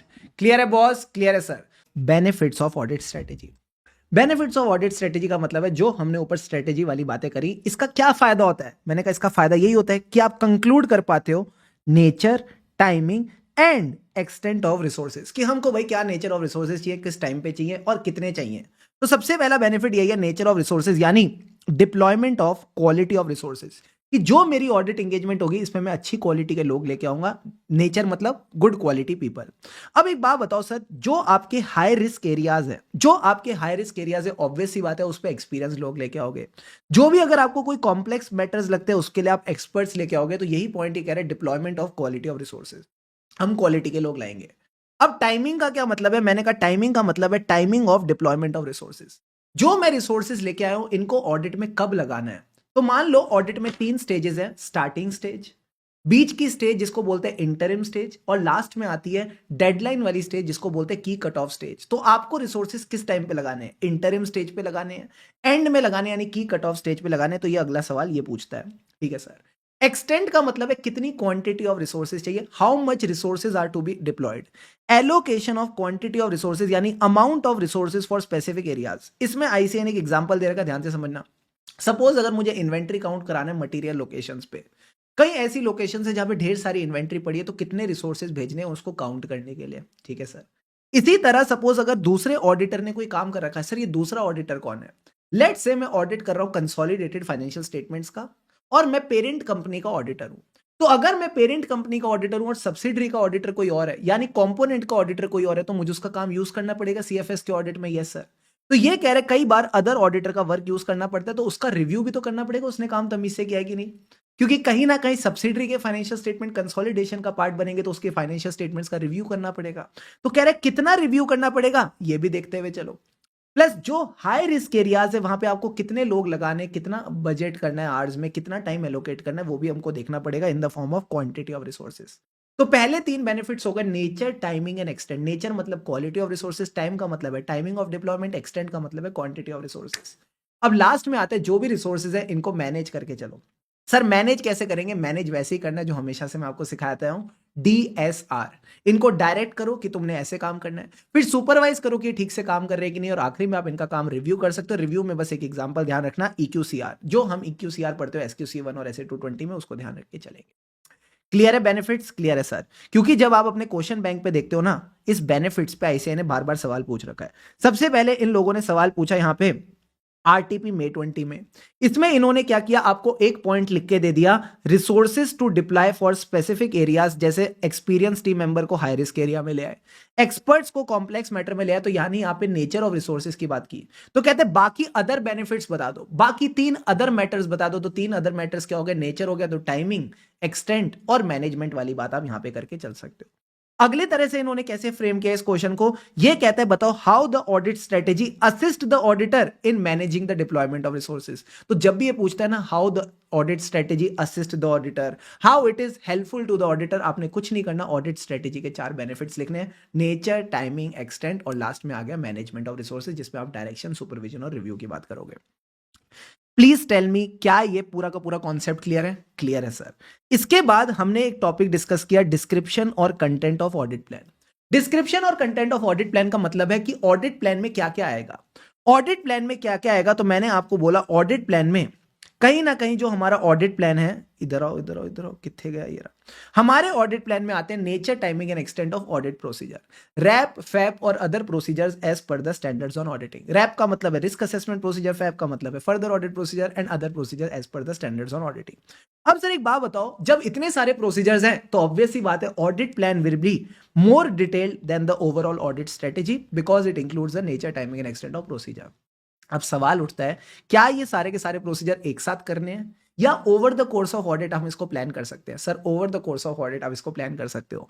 Planning takes place over the course of audit. अब इसका एग्जांपल बता दो, इसका एग्जांपल बता दो। तो मैंने कहा इसका एग्जांपल पहले एकदम आसान है, पहले रैप फिर फैप, और फैप में भी कुछ पहले कुछ बाद में। सारे बच्चे बोलो मेरे साथ, पहले रैप फिर फैप, और फैप में भी कुछ पहले कुछ बाद में। पहले रैप का क्या मतलब है? Planning of risk assessment procedure occurs early in the audit. पहले आप समझते हो कि यार कौन कौन से रिस्की एरियाज है, क्या क्या रिस्क है, उसी के हिसाब से आप अपनी टेस्टिंग करते हो, उसी के हिसाब से आप अपनी टेस्टिंग करते हो। यानी planning the nature, timing and extent of further audit procedure depends on the outcome of risk assessment procedure. और फर्दर ऑडिट प्रोसीजर में भी डिस्क्रिमिनेशन है सर। क्या? Auditor may begin the execution of further audit procedure for some account balance, class of transaction और disclosure before planning the remaining further audit procedure. Easy easy sir. Again ये वाला जो topic मैंने आपको कराया, इसका क्वेश्चन ICAI ने पूछ रखा है 2 बार। RTP May 22 सीधा सीधा इन्होंने बोल रखा है कि ऑडिट प्लान में क्या क्या मैटर्स डिस्क्राइब होते हैं, या फिर ऑडिट प्लान में कुछ ऑडिट प्रोसीजर डिस्क्राइब होते हैं तो बता दो। तो आपने यही बातें इसमें लिख के आनी है। MTP May 24 में भी इसका सवाल पूछा हुआ है। Got it sir. अब अगला टॉपिक मैंने आपको पढ़ाया रिलेशनशिप।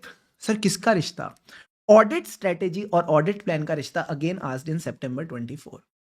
सर ये रिश्ता क्या कहलाता है?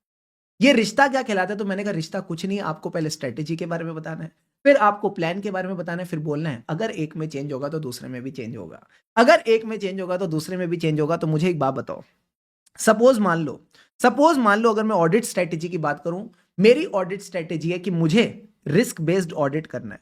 मेरी ऑडिट स्ट्रेटेजी है कि मुझे रिस्क बेस्ड ऑडिट करना है। तो ऑडिट स्ट्रेटेजी क्या करती है ना, बड़ा ऊपर ऊपर से बेसिक बात करेगी, बट जो प्लान होगा वो डिटेल में बताएगा कि रिस्क बेस्ड ऑडिट होता क्या है, कि पहले रिस्क असेसमेंट प्रोसीजर होते हैं, उसके बेसिस पे आप फर्दर ऑडिट प्रोसीजर करते हो और बाकी अदर प्रोसीजर करते हो as per standards on auditing. तो आप हमेशा बोलोगे स्ट्रेटेजी जो है ना वो ऊपर ऊपर से बात करती है, ब्रॉड लेवल पे ओवरऑल अप्रोच दे देती है, and it sets the scope, timing and direction of audit. ठीक है सर। जब मैं प्लान बोलता हूं ना तो ये उन मैटर्स को एड्रेस करता है, ये बताता है कि how the strategy will be implemented. Sir कैसे इंप्लीमेंट करेंगे स्ट्रेटेजी? प्रोसीजर करके। तो जो 2 ऊपर पॉइंट्स बताए थे ना प्लानिंग वाले, कि ऑडिट प्लान में क्या क्या कंटेंट आते हैं, हाँ सर, उन्हीं 2 पॉइंट्स को मैंने यहां पे उठा के रख दिया कि audit plan is more detailed than audit strategy because it includes nature, timing and extent of procedure. Planning takes place over the course of audit. ये ऊपर से मैंने 2 पॉइंट्स यहां पे उठा के लिख दिए। अब कंक्लूजन बड़ा सिंपल है कि ना तो ये कोई सेपरेट फेज है, ना ही ये सीक्वेंशियल प्रोसेस है, बट अगर एक में चेंज होगा तो दूसरे में भी चेंज हो जाएगा। क्लोजली इंटर रिलेटेड है, as change in one will lead to change in another. अब मेरे पास एक बच्चा आया और उसने मेरे से पूछा, सर हम प्लान में चेंजेस करते कब है? कौन से 3 रीजन है जिसकी वजह से चेंज होते हैं? तो पानी के 2 घूंट लगाओ, चैट बॉक्स पे लिखो रेडी, फिर मैं आपको चेंजेस बताता हूं।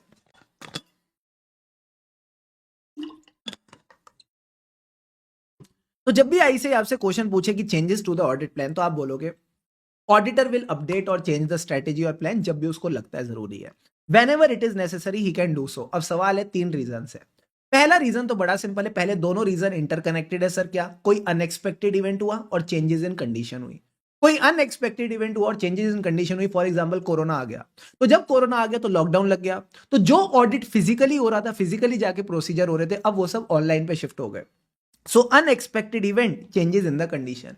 और लास्ट पॉइंट है, एकदम मसालेदार पॉइंट, ये कहता है audit evidence obtained from the audit procedures।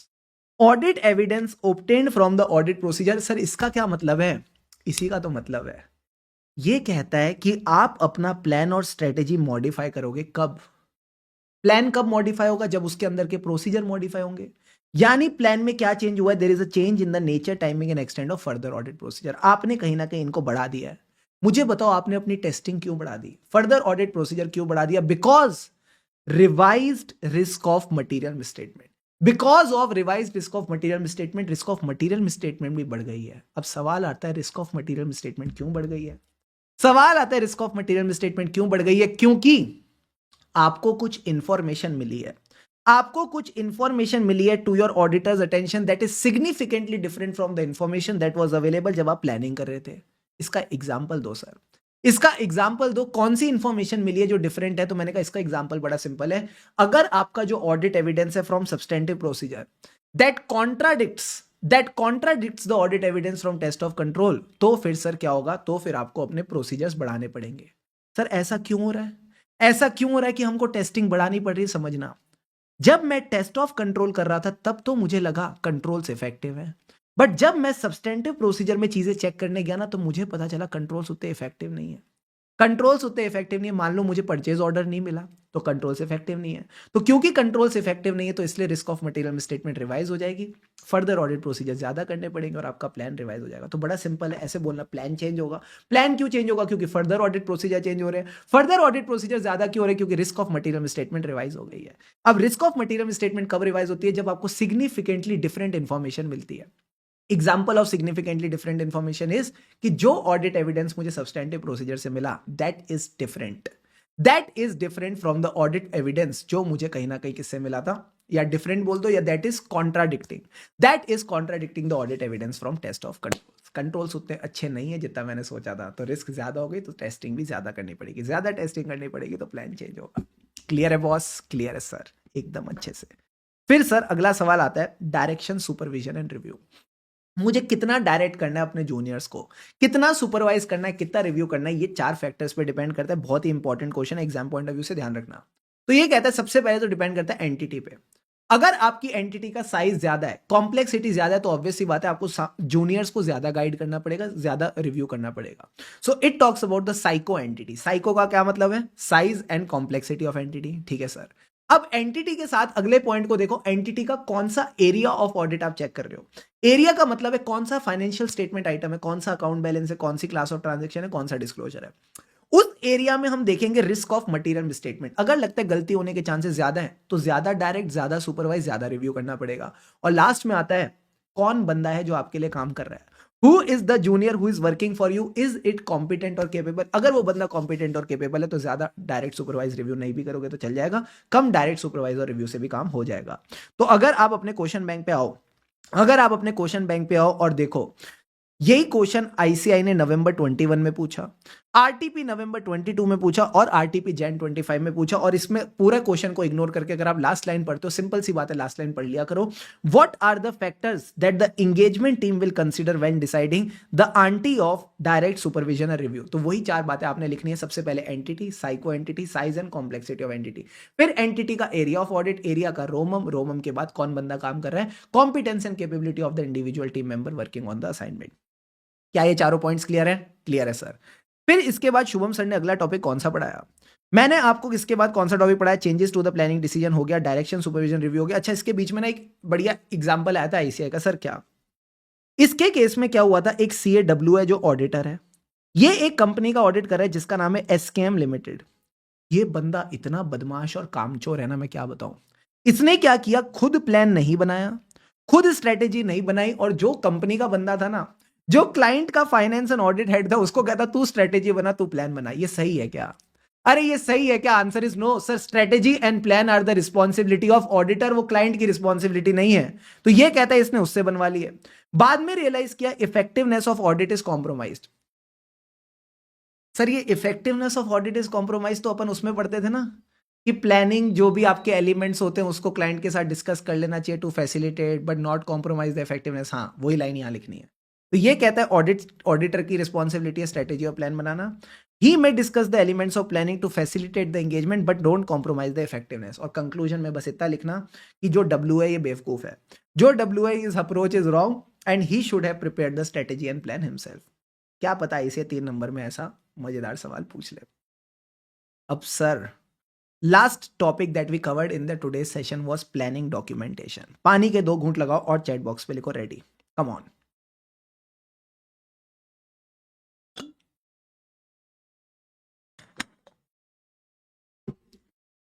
अब सर प्लानिंग डॉक्यूमेंटेशन पूछा है, क्या कहता है ये? तो मैंने कहा जब भी प्लानिंग डॉक्यूमेंटेशन पूछा जाए, यानी प्लानिंग का जो प्रोसेस है उसमें सब आता है, स्ट्रेटेजी भी आती है, प्लान भी आता है और इनमें चेंजेस भी आते हैं। हम सिर्फ प्लान की बात नहीं कर रहे, प्लानिंग की बात कर रहे हैं। तो प्लानिंग के डॉक्यूमेंटेशन में सबसे पहले आएगी स्ट्रेटेजी। स्ट्रेटेजी मतलब मेरा डिसीजन कि भाई मुझे रिस्क बेस्ड ऑडिट करना है। अब इस डिसीजन से 2 चीजें होती है, इसी के बेसिस पे प्लान बनता है, इसी के बेसिस पे जो भी सिग्निफिकेंट मैटर्स है आप अपनी टीम को बता के चलोगे। अब स्ट्रेटेजी सर है ही चीज ही छोटी सी है, समरी है, तो हम समराइज फॉर्म में करते हैं। समरी का दूसरा नाम मेमोरेंडम। इसमें क्या आएगा? वही जो ऊपर लिखा था, की डिसीजंस। की डिसीजन जो सेट करते हैं, एसटीडी, डी नहीं सी, एसटीसी ऑफ ऑडिट। एसटीसी का मतलब है scope, timing and conduct of audit.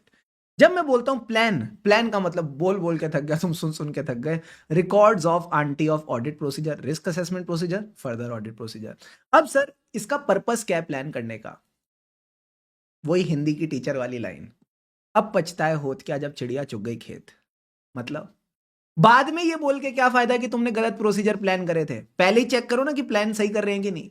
तो अगर आप पहले से प्लान करके चलते हो तो जो आपके सीनियर्स है वो आपके प्लान को रिव्यू कर लेंगे और उसको अप्रूव कर देंगे बिफोर परफॉर्मिंग द प्रोसीजर, ताकि सब कुछ ठीक हो।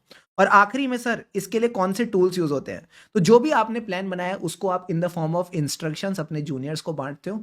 इसको बोलते हैं ऑडिट प्रोग्राम और checklist. This is called audit programme और चेकलिस्ट। एंड लास्ट पॉइंट आता है significant changes to the plan and the reasons why the changes were made to the plan and overall audit strategy. तो कुछ नहीं बताना, जब भी आप चेंज करते हो प्लान में तो उसमें क्या होता है? Change in the audit procedure, उसको डॉक्यूमेंट कर लो। क्यों चेंज किया वो 3 रीजंस डॉक्यूमेंट कर लो। कोई भी 3 रीजंस हो सकते हैं, वही जो 3 बताए थे। क्या क्या थे? अनएक्सपेक्टेड इवेंट, उसके बाद क्या हुआ? Change in the condition and audit evidence as a result of audit procedure. और लास्ट में चेंजेस के बाद जो फाइनल प्लान और स्ट्रेटेजी अडॉप्ट हुई वो आपने यहाँ पे लिखनी है। तो 3 चीजें क्या क्या हो गई? Change in the procedure, reasons for change and final plan और स्ट्रेटेजी अडॉप्टेड। क्लियर है? क्लियर है सर। अब मैं आपको एक छोटी सी बात बता देता हूं। सर क्या? एक छोटी सी समरी मैं आपके लिए क्लेरिफाई करना चाहता हूं। इधर देखो, मैंने आपको 3 टाइप्स ऑफ टॉपिक्स पढ़ाए हैं। सर क्या?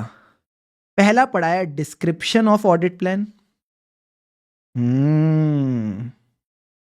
फिर मैंने आज आपको पढ़ाया डॉक्यूमेंटेशन। डॉक्यूमेंटेशन में भी 2 चीजें कंफ्यूजन कर सकती हैं, एक है प्लानिंग की डॉक्यूमेंटेशन, एक है प्लान की डॉक्यूमेंटेशन। मुझे बताओ तीनों में फर्क क्या है? सर मैं बताता हूं। जब बात होगी डिस्क्रिप्शन की तो पूरा आंसर डिस्क्राइब करना है कि प्लान में क्या क्या आता है। सर प्लान में क्या क्या आता है, यानी इसमें आप लिखोगे आंटी ऑफ वो जो 3 टाइप्स ऑफ प्रोसीजर थे ना, हाँ सर, वो तीनों के बारे में लिखना है कि आप रैप के बारे में भी लिखोगे, फैप के बारे में भी लिखोगे, अदर प्रोसीजर के बारे में भी लिखोगे। फिर आप बोलोगे इट इज मोर डिटेल्ड, फिर डिटेल्ड के साथ साथ आप बोलोगे it takes place over the course of audit, और आप इसका एग्जांपल दोगे। यानी आपने पूरा मामला डिस्क्राइब करना है। ठीक है सर, ये डिस्क्रिप्शन का क्वेश्चन है। उसके बाद जब डॉक्यूमेंटेशन की बात होगी ना तो क्वेश्चन को ध्यान से पढ़ना, प्लानिंग की बात कर रहा है या प्लान की बात कर रहा है। अगर ये प्लानिंग की बात कर रहा है तो प्लानिंग में तो तीनों चीजें आती है, स्ट्रेटेजी भी आता है, प्लान भी आता है और चेंजेस भी आते हैं। Got it sir. बट अगर सिर्फ प्लान की बात हो रही है, अगर सिर्फ प्लान की बात हो रही है तो 3 पॉइंट आएंगे सर। क्या? It is a record, record of RAP, record of FAP. फिर इसका पर्पस आ जाएगा, purpose that it can be reviewed and approved before audit, and आखिरी में आप इसके टूल्स की बात करके चलोगे। क्या पूरी की पूरी चीजें सिंथेसाइज हो गई? Is everything crystal clear to all of you? Answer is yes sir, सब कुछ एकदम क्लियर है। Another revision session of this chapter 2, audit, planning, strategy and programme. और इस रिवीजन सेशन में हम प्रोग्राम की बात करने वाले हैं। That is the last stage of the chapter. अब सर प्रोग्राम का क्या मतलब है, ध्यान से समझना। अब एक ऑडिटर को बैलेंस शीट चेक करनी है, ठीक है सर। बैलेंस शीट में आता है PP, investment, debtor, inventory, cash. क्या ये सारे के सारे आइटम एक ही बंदा चेक करेगा? मैंने कहा नहीं, बंटवारा कर दो, बंटवारा कर दो। मैंने कहा यानी पीपी इन्वेस्टमेंट्स को मैंने दे दिया ए को, डेटर को मैंने दे दिया बी को, इन्वेंट्री और कैश को दे दिया मैंने सी को, ठीक है सर। अब बी की बात करते हैं। अब जब मैंने बी को काम दिया है तो क्या मुझे ये भी बताना पड़ेगा काम कैसे करना है? हाँ सर, इसी को ऑडिट प्रोग्राम कहते हैं। यानी ऑडिट प्रोग्राम का क्या मतलब है? जो इंस्ट्रक्शंस मैं बी को दूंगा, किसके लिए? डेटर चेक करने के लिए। यानी इन इंस्ट्रक्शंस में बताऊंगा कि भाई बी सुनना, अरे बी सुनना, तेरे को ये प्रोसीजर करने हैं। डेटर से कंफर्मेशन ले लेना, जो सेल्स हुई थी उनके इनवॉइस चेक कर लेना, बैंक की जो रिसीट्स आई है डेटर से जो पैसा आया वो चेक कर लेना, प्लस जो भी डेटर के प्रोविजन है इसकी टेस्टिंग कर लेना। ये सब करके एविडेंस इकट्ठा कर लेना, ये सब करके एविडेंस इकट्ठा कर लेना, इसी को बोलते हैं ऑडिट प्रोग्राम। तो अगर इस बात को मैं अंग्रेजी में लिखूं, एकदम फ्लो में चलना, ये क्या कहता है? Audit programme consist of a series of verification procedure. ये प्रोसीजर मैं किस पे अप्लाई करता हूं? These are applied on the financial statements and accounts of the company. अब सर ऑडिट के शास्त्रों में लिखा हुआ है जब जब एक ऑडिटर प्रोसीजर करेगा उसको क्या मिलेगा? एविडेंस मिलेगा। For the purpose of obtaining sufficient and appropriate evidence, ताकि उसके बेसिस पे वो क्या कर सके? एक इन्फॉर्म्ड ओपिनियन बना सके। इन्फॉर्म्ड ओपिनियन का क्या मतलब है? जो भी इंफॉर्मेशन इकट्ठी करिए उसके हिसाब से वो सही ओपिनियन बना पाएगा। तो सिंपल सी बात है, audit programme is instructions, procedures लिखे हैं, प्रोसीजर से एविडेंस, एविडेंस पे ओपिनियन। ये आपने एक बेसिक सी बात समझ के चलनी है। This is just like the audit की साइकिल जो हम पढ़ते हैं कि प्रोसीजर पे एविडेंस, एविडेंस पे कंक्लूजन, कंक्लूजन पे ओपिनियन। बस फर्क यह है कंक्लूजन के बारे में यहां नहीं दे रखा। क्लियर है? क्लियर है सर। अब सर सवाल आता है कि अगर हमें ऑडिट प्रोग्राम कंस्ट्रक्ट करना है तो हम किस तरह से कंस्ट्रक्ट करेंगे? तो सबसे पहले आपने अपने दायरे में रहना है, आपने अपने दायरे में रहना है। जो स्कोप ऑफ ऑडिट है उसी में रहना। स्कोप ऑफ ऑडिट का क्या मतलब है? Anything that is relevant to financial statement, आपने बस वही चेक करनी है। उसके अलावा जो भी एंटिटी के फाइनेंशियल स्टेटमेंट में डिस्क्लोजर आते हैं बस उन्हीं को चेक करना है। इसके अलावा जो भी एविडेंस है उसको चेक करना कि वो सफिशिएंट एंड अप्रोप्रिएट है। ये बेसिक जो स्कोप वाली बातें हम चैप्टर 1 में पढ़ते हैं, उन्हीं के स्कोप के अंदर, उन्हीं के लिमिटेशन में आपने रहना है। ठीक है सर। अब जब आप स्कोप और लिमिटेशन में हो इन द असाइनमेंट, अब आपने क्या करना है? इंडिविजुअल एरियाज को पकड़ना है। एक एक एरिया को पकड़ना है। जैसे डेटर पकड़ लिया, जैसे क्रेडिटर पकड़ लिया, पीपी पकड़ लिया। अब क्या करोगे? एक एक एरिया को पकड़ो और उसके ऑडिट ऑब्जेक्टिव सेट करो। क्या क्या अजर्शंस हैं? तो सपोज अगर मैं बैलेंस शीट आइटम्स की बात करता हूं तो 4 अजर्शन शुभम सर ने सिखाई थी। ERCV। ERCV का मतलब है existence, right and obligation, completeness और वैल्यूएशन। तो जैसी अजर्शन है उसको चेक करने के लिए, उस पर वर्क एग्जीक्यूट करने के लिए आपको इंस्ट्रक्शंस देने पड़ेंगे। तो मुझे बताओ अजर्शंस को चेक करने के लिए क्या इंस्ट्रक्शन दोगे? प्रोसीजर्स और एविडेंस। क्या प्रोसीजर्स करने हैं, क्या एविडेंस इकट्ठा करना है? तो मैंने कहा इंस्ट्रक्शंस में आ जाएंगे सबसे पहले प्रोसीजर वाले पॉइंट। हम एक रिटर्न प्रोग्राम देंगे including the procedures to implement the plan. Sir कौन से प्रोसीजर्स? वो प्रोसीजर्स अप्लाई करना दैट आर यूजफुल, जो कहीं ना कहीं आपके लिए यूजफुल है, हेल्पफुल है उस अजर्शन को चेक करने के लिए, उस पर्पस को अचीव करने के लिए। ठीक है सर। प्रोसीजर वाले पॉइंट तो हो गए। अब जब प्रोसीजर करते हैं तो एविडेंस मिलेगा। तो आपने देखना है वो एविडेंस जो रीजनेबली अवेलेबल है। फॉर एग्जांपल अगर डेटा टेस्ट करो तो रीजनेबली क्या अवेलेबल रहेगा? सेल्स इनवॉइस अवेलेबल रहेगा, डिलीवरी चलान अवेलेबल रहेगा। और क्या क्या अवेलेबल रहता है? सर हमारे पास डिलीवरी चलान हो गया, इनवॉइस हो गया, कंफर्मेशन हो गया, बेसिक चीजें मिल जाएगी। इसका एजिंग एनालिसिस मिल जाएगा प्रोविजन टेस्ट करने के लिए। So these will be reasonably available. But इनमें से बेस्ट कौन सा होगा? सर बेस्ट एविडेंस जनरली वही होता है जिसपे हम ज्यादा रिलाय कर सकते हैं। तो जो एविडेंस हमें एंटिटी के बाहर से मिलता है वो जनरली बेस्ट होता है, ज्यादा रिलायबल होता है। For example confirmation. So determine the evidence that is reasonably available and best for your necessary satisfaction, जो आपको सबसे ज्यादा सेटिस्फाई करके चले। तो एक बार आप अपनी किताब पे आओ। कंस्ट्रक्शन ऑफ प्रोग्राम बहुत इंपॉर्टेंट टॉपिक है। May 24, November 19, RTP November 22, बार बार ICAI ने पूछ रखा, तो एक बार इसे यहां से रिवाइज कर लेते हैं। रिवीजन के अंदर रिवीजन। तो ये कहता है आपको फॉलोइंग पॉइंट्स ध्यान में रखने हैं जब भी आप प्रोग्राम बनाओगे। सर क्या? सबसे पहले तो stay with in the scope and limitation. फिर जिस स्कोप और लिमिटेशन में हो उसके बाद आप इंडिविजुअल एरियाज पे अटैक करो, उसके ऑब्जेक्टिव सेट करो और उन ऑब्जेक्टिव को अचीव करने के लिए सेट ऑफ इंस्ट्रक्शन बनाओ। सर इंस्ट्रक्शन में क्या आएगा? Procedures to implement the plan. Procedure भी कौन से? जो यूजफुल है टू अचीव द पर्पस। अब 2 बार प्रोसीजर कर लिए तो क्या मिलेगा? Evidence that is reasonably available and best evidence for your satisfaction. अगर डिस्क्रिप्टिव क्वेश्चन आता है तो ये 5 पॉइंट्स काफी हैं, पर अगर एमसीक्यू पॉइंट ऑफ व्यू से अगर हम चले तो 2 पॉइंट्स और कंसिडर कर लेते हैं। सर क्या? जो भी आपको लगता है पॉसिबिलिटीज ऑफ एरर है उनको देख लेना, प्लस अगर 2 लोग सिमिलर एरियाज पे काम कर रहे हो, यानी एक असिस्टेंट परचेजेस चेक कर रहा है, दूसरा असिस्टेंट क्रेडिटर चेक कर रहा है, तो ऐसा हो सकता है क्रेडिटर वाले के पास भी परचेज इनवॉइस है, परचेजेस वाले के पास भी परचेज इनवॉइस है, तो इन दोनों को ना लड़ाई नहीं करनी चाहिए, साथ में कोऑर्डिनेट करना चाहिए। इनको साथ में कोऑर्डिनेट करना चाहिए क्योंकि परचेजेस का जो सैंपल है वो क्रेडिटर वाले के काम आ सकता है, क्रेडिटर वाले के पास जो सैंपल है वो परचेजेस वाले के काम आ सकते हैं। So coordinate the procedures to be applied to related items. Clear है पॉइंट? क्लियर है सर। तो एक इंपॉर्टेंट क्वेश्चन तो हमारा हो गया। फिर शुभम सर ने आपको एक टॉपिक पढ़ाया था जिसका नाम था advantages of the audit programme. मुझे बताओ सबसे पहले एडवांटेज क्या थी ऑडिट प्रोग्राम की? सर जो हमारा सीनियर है इसको काम बांटना है, तो इसलिए सबसे पहले क्या करेगा? 2 असिस्टेंट सेलेक्ट करके आएगा। इसने इन दोनों असिस्टेंट को सेलेक्ट कर लिया, जीतू और बांडिया। अब ये जीतू और बांडिया को लेके आया तो selection of the assistant for the job becomes easier. अब ये दोनों आ गए हैं, ये इनको क्या देता है? Total and clear set of instruction. For example अगर मैं बांडिया की बात करूं तो इसने इसको बताया थे सारे जूते साफ होने चाहिए, एकदम चमक जाने चाहिए, ये सारे कपड़े साफ होने चाहिए, एकदम चमक जाने चाहिए, यानी provide the assistants with a total and clear set of instruction. समझ गए सर? जब टोटल इंस्ट्रक्शन मिलेंगे तो क्या मैं बोल दूं टोटल पर्सपेक्टिव ऑफ वर्क मिल जाएगा? हाँ सर, ये तो दोनों सेम पॉइंट्स है, बस अलग तरह से लिखे हुए हैं। टोटल इंस्ट्रक्शन देके हमें मिल गया total perspective of the work to be perform. अब जब आपने ये दोनों चीजें कर दी कि टोटल पर्सपेक्टिव मिल गया, टोटल वर्क मिल गया, तो मुझे एक बात बताओ, क्या अब इससे कोई चीज छूटेगी? क्या अब इससे कोई चीज छूटेगी? Answer is no. तो जो डेंजर रहता है of overlooking the things, of ignoring the things, अब वो डेंजर कम हो जाएगा। और आखिरी में याद रहे, जब आपने इसको इतना सारा काम दे दिया ना, इससे साइन करा लेना, इससे एंड में साइन करा लेना कि मैं सारा काम कर लूंगा, मेरे को सब आता है, मैं सारा काम कर लूंगा।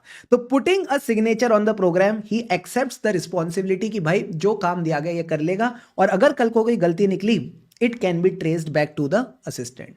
और सर जो इस बार इतनी आपने मेहनत करी है ना वो अगले साल भी काम आएगी। Programme framed in this year can be helpful in the succeeding year. तो if you come to your book, advantages वाला जो क्वेश्चन है अभी रिसेंटली आईसीआई ने एमटीपी में जनवरी 25 में पूछा है, तो आ जाओ एक बार एडवांटेजेस वाले पॉइंट साथ में रिवाइज कर लेते हैं। सबसे पहली एडवांटेज क्या थी? असिस्टेंट को सेलेक्ट करके लाएंगे on the basis of capability. जैसे ही असिस्टेंट आएंगे हम इनको देंगे total and clear set of instruction, total perspective of the work. जब total perspective of the work मिल जाएगा तो जो डेंजर है of overlooking the books and records, this danger will be significantly less. फिर हमने इनसे साइन कराया, साइन से क्या होगा? ये रिस्पॉन्सिबिलिटी एक्सेप्ट करते हैं एंड जो भी वर्क है it can be traced back to the assistant. और लास्ट में it serves as a guide for succeeding year. बाकी के 2 points from MCQ point of view ये कहता है, अगर आपने एक असिस्टेंट को 5 काम दिए हैं और उसने 4 कर लिए तो आपको पता चलेगा कि 5 में से 4 हो गए, यानी 80% of the work is done. आप प्रोग्रेस को ट्रैक कर पाओगे। दूसरी चीज, कल को अगर ऑडिटर पे चार्ज लगाया जाता है कि उसने अपना काम तमीज से नहीं किया, तो वो अपना ऑडिट प्रोग्राम दिखा सकता है एज अ एविडेंस कि मैंने इन चीजों पे वर्क किया था। तो ये 2 बेसिक बातें आपको समझ के चलनी है। सर अब किसी चीज की अगर एडवांटेजेस हैं तो डिसएडवांटेजेस भी होंगी। मुझे बताओ ऑडिट प्रोग्राम की डिसएडवांटेजेस क्या थी? What were the disadvantages of programme? Sir वो एक जैसे वर्ड, कोई मैकेनिकल। अब जो मैकेनिकल है, रोबोटिक है, वो बड़ा इनफ्लेक्सिबल होगा। हाँ सर, वो बड़ा रिजिड होगा। Yes sir. तो मैकेनिकल, रिजिड, इनफ्लेक्सिबल। सारे बच्चे बोलो मेरे साथ, मैकेनिकल, रिजिड, इनफ्लेक्सिबल। तो मैंने कहा मैकेनिकल, रिजिड और इनफ्लेक्सिबल का क्या मतलब है? ध्यान से पूरा का पूरा कॉन्सेप्ट समझते हैं डिसएडवांटेजेस का। यह कहता है कि अगर आप ऑडिट प्रोग्राम यूज करते हो तो work can become mechanical. Mechanical का मतलब है असिस्टेंट रोबोट की तरह काम करेगा, गधे की तरह काम करेगा, बिना दिमाग लगाए, without understanding what is the purpose of the work he is doing. Work can become mechanical and program may be carried out without understanding the objective. ठीक है सर। अब जो मैकेनिकल बंदा है वो कैसा है, रिजिड और इनफ्लेक्सिबल। रिजिड और इनफ्लेक्सिबल हम किसके लिए यूज करेंगे, बट प्रोग्राम के लिए यूज करेंगे। तो ये कहता है प्रोग्राम कैन बिकम रिजिड और इनफ्लेक्सिबल, मतलब आप इसको चेंज ही नहीं कर रहे, you are just following the set grooves, जैसा चल रहा था वैसा ही चलाते जा रहे हो। सर इसमें दिक्कत क्या है, इसमें दिक्कत है कि बिजनेस में change but the programme is still the same. Business में change but the programme is still the same, but still the old programme is carried on. तो आपने 2 पॉइंट्स ध्यान रखने हैं, क्या, work can become mechanical and programme can become rigid और inflexible. इसके बाद के 2 पॉइंट्स क्या थे, सर 2 तरह के असिस्टेंट हैं जो ये प्रोग्राम पे काम करते हैं, एफिशिएंट और इनएफिशिएंट। जो इनएफिशिएंट असिस्टेंट है ना, वो अपनी नाकामियों के लिए क्या करते हैं ना, इस प्रोग्राम के पीछे छुप जाते हैं। तो फॉर एग्जाम्पल मेरा एक असिस्टेंट था जिसका नाम है समय बड़ा ही अच्छा बच्चा है हमारे बैच का। इसने क्या किया ना, इसको भेजा गया था एंटिटी के इन्वेंट्री काउंट के लिए। अब बोला गया था वहां जो भी इन्वेंट्री हो देख लेना, बट इसका जो प्रोग्राम था उसमें लिखा था वेयर हाउस की इन्वेंट्री देख लेना। अब वेयर हाउस के साइड में ही एक फैक्ट्री थी कंपनी की, वहां पे उससे डबल इन्वेंट्री पड़ी थी, 10 टाइम्स इन्वेंट्री पड़ी थी। वेयर हाउस में तो 1 लाख की थी, फैक्ट्री में 10 लाख की थी। इसने फैक्ट्री की इन्वेंट्री देखी ही नहीं, कहता है प्रोग्राम में लिखा थोड़ी था।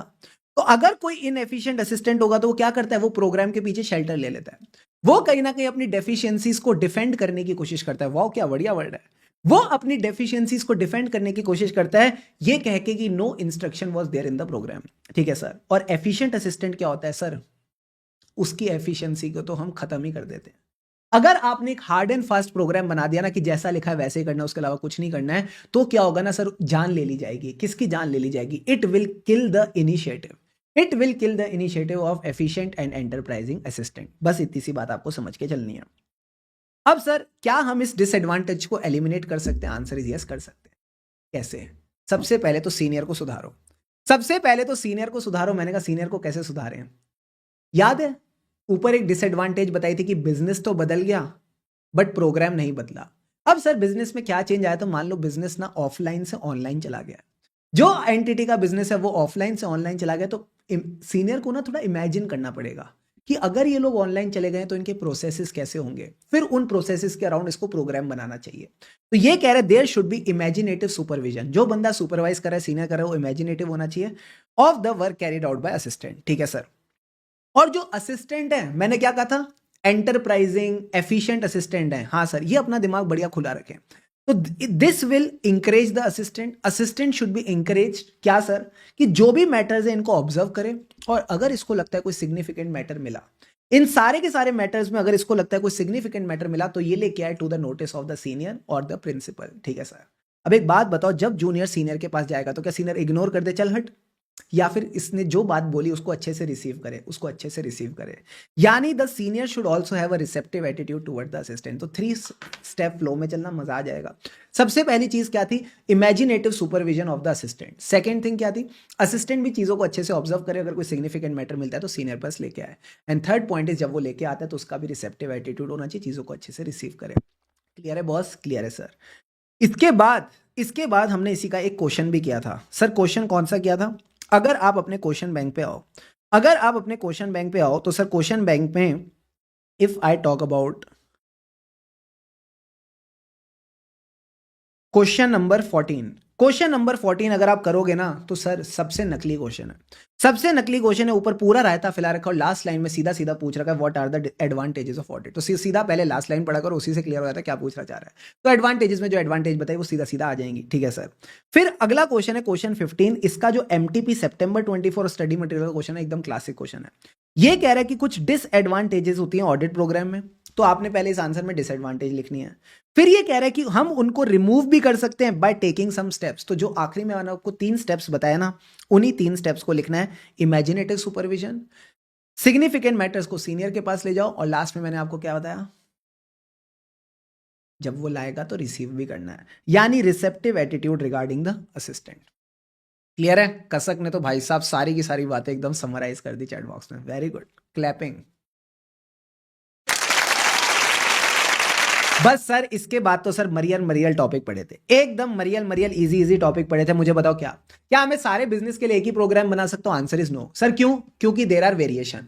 मैंने कहा तीन चीजें क्या वेरी करती है, धंधा वेरी करता है, उसका इंटरनल कंट्रोल वेरी करते हैं और साथ ही साथ ऑडिटर की सर्विसेज वेरी करते हैं। मैंने कहा क्या वेरी करता है बिजनेस में, नेचर, साइज और कॉम्पोजिशन। ये कहता है नेचर अलग है, साइज अलग है, कॉम्पोजिशन अलग है। कोई मैन्युफैक्चरिंग है तो कोई सर्विस एंटिटी है, कोई छोटी एंटिटी तो कोई बड़ी एंटिटी। और कॉम्पोजिशन का क्या मतलब है, जो मैन्युफैक्चरिंग एंटिटी है उसके प्रोडक्ट्स भी अलग अलग हैं। कोई अमूल है तो वो आइसक्रीम बेच रहा है, कोई हीरो मोटोकॉर्प है तो मोटरसाइकिल बेच रहा है। तो सब बिजनेस अलग अलग है नेचर, साइज और कॉम्पोजिशन में, ठीक है। साथ ही साथ उनके इंटरनल कंट्रोल्स भी अलग है, कुछ के कंट्रोल्स बहुत एफिशिएंट और इफेक्टिव है, कुछ के नहीं है।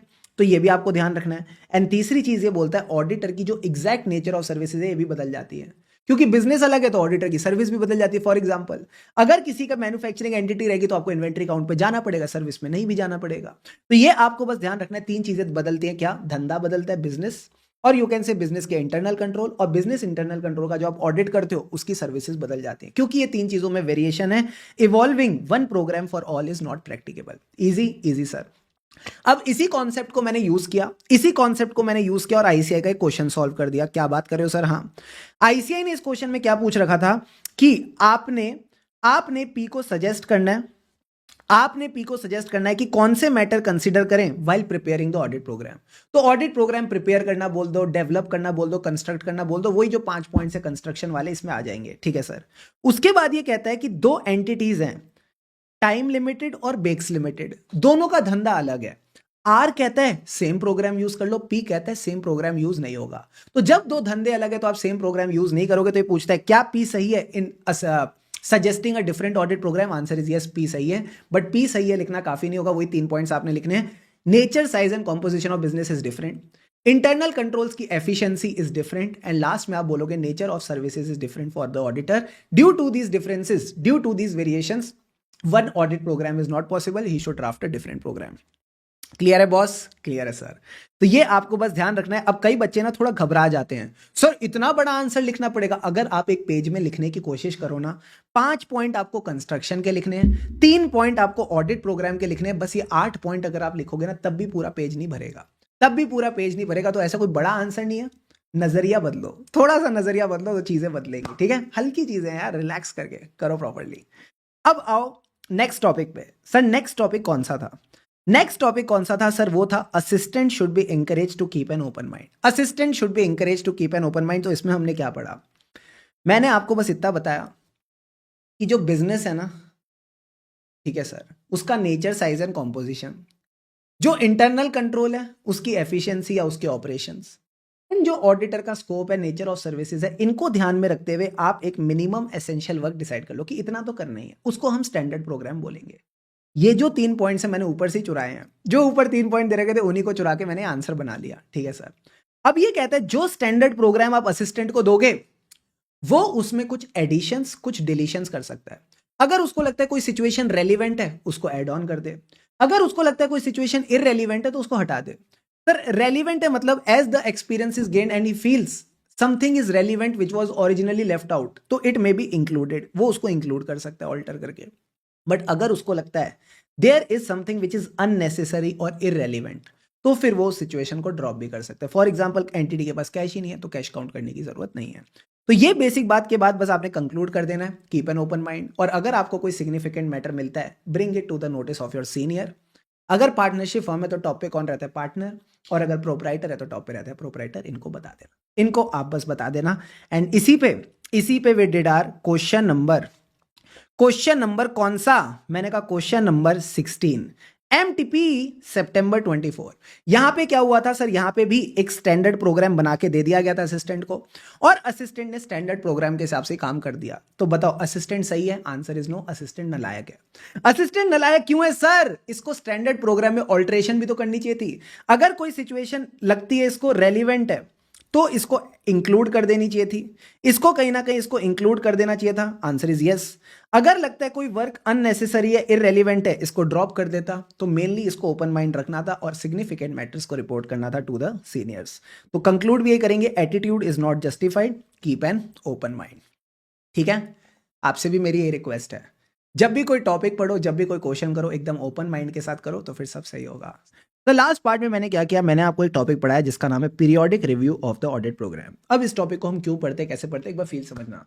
सबसे पहले आपको जब ऑडिट प्रोग्राम पढ़ाया जा रहा था तो याद है उसमें मैंने एक डिसएडवांटेज पढ़ाई थी सर, क्या? The disadvantage was it is very rigid and inflexible. ये चेंज ही नहीं होता, मतलब बिजनेस चेंज हो रहा है बट फिर भी ओल्ड प्रोग्राम कैरी ऑन हो रहा है। So this was the disadvantage. इसी डिसएडवांटेज के साथ डील करने के लिए हमने कहा कि आप करा करो periodic review of the program. अब इतना बड़ा टॉपिक देख के डर मत जाना, फ्लो में चलेंगे, मजा आएगा, ठीक है सर।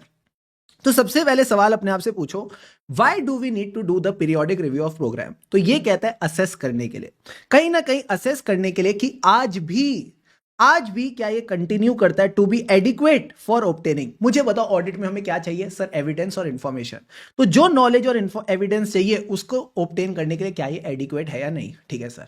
अब एक बच्चा कहता है नहीं करे तो, अगर हम पीरियोडिक रिव्यू नहीं करें तो मैंने कहा फिर क्या हो सकता है ना कि बिजनेस की हो सकता है पॉलिसी चेंज हो जाए, और तुम उसी खराब खटारा प्रोग्राम से, खराब और खटारे को बोलते हैं ऑब्सोलीट, तुम वही ऑब्सोलीट प्रोग्राम से काम करोगे और इस बेवकूफी के लिए, इस नेग्लिजेंस के लिए फिर ऑडिटर को लीगल कॉन्सिक्वेंस फेस करने पड़ेंगे।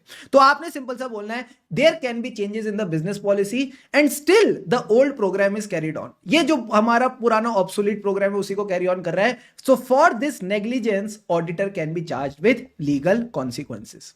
Deal done sir. बट अगर सर हम करें तो, अब एक अच्छा बच्चा भी आया, कहता है अगर हम करें तो जो ऑडिट प्रोग्राम की यूटिलिटी है, जो उसकी यूजफुलनेस है, आप उसको रिटेन भी कर पाओगे, इनहेंस भी कर पाओगे। इनहेंस भी कर पाओगे कैसे? अरे रिव्यू करके ही आप इसको रिटेन और इनहेंस कर पाओगे। तो रिव्यू क्या करेंगे? एंटिटी के बिजनेस को और उसी हिसाब से प्रोग्राम को। सो कहीं ना कहीं utility of the program can be retained and enhanced by the review of program and clients operation, so that इसके अंदर जितनी भी कमियां को क्या बोलते हैं? Redundancies, inadequacies, those can be removed. जो भी काम की चीजें नहीं है अपन इसको रिमूव करके चलेंगे। क्लियर है बॉस? क्लियर है सर। यहां तक आपका आंसर मोस्टली कंप्लीट हो जाता है। बस एंडिंग में हमने इस आंसर में क्या बुलाया? एक सीनियर बुलाया, एक जूनियर बुलाया। मुझे बताओ सीनियर का काम क्या होता है ऑडिट प्रोग्राम में? इंस्ट्रक्शन देना। जूनियर का काम क्या होता है? इंस्ट्रक्शंस को फॉलो करना। तो ये कह रहा है as a basic feature of audit program हमारा काम है इंस्ट्रक्शन देना। To list the task and instruction, क्या करना है, कैसे करना है। To list the task and instruction, और इंस्ट्रक्शन में क्या आएगा कि आपने किस तरह से सैंपल निकालने हैं, what is the basis of selection of sample, plus कितने सैंपल निकालने हैं, एक्सटेंट ऑफ चेकिंग, ये सब चीजें हम देखते हुए चलेंगे। सैंपलिंग के बारे में हम और घंघोर चर्चा करेंगे, प्यारी प्यारी चर्चा करेंगे। कब? जब हम सैंपलिंग वाला टॉपिक पढ़ेंगे। ठीक है सर। अब असिस्टेंट का काम क्या था? ये जो इंस्ट्रक्शंस आए हैं, टास्क और इंस्ट्रक्शंस, इनको फॉलो करें। बट सर अगर ये इन्हीं इंस्ट्रक्शंस को फॉलो करेगा तो इससे रिजिडिटी आ जाएगी। मैंने कहा नहीं आएगी। There is no rigidity, this is not true अगर आप प्रोग्राम का रिव्यू करते हो और असिस्टेंट एक ओपन माइंड के साथ काम करता है। तो this is not true if the periodic review is done to keep the program up to date and the assistant is working with the open mind, या फिर आप बोल दो observing the accounting function. Deal done sir. तो इसी प्रेम पूर्वक flow में आपने इसको कवर करना है। फिर सर इसके बाद हमने एक और टॉपिक किया, कौन सा वाला?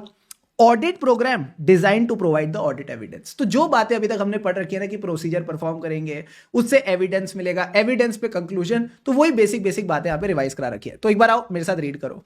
ये कहता है जो हमको एविडेंस मिलता है उसी के बेसिस पे हम ओपिनियन निकालते हैं। ठीक है सर।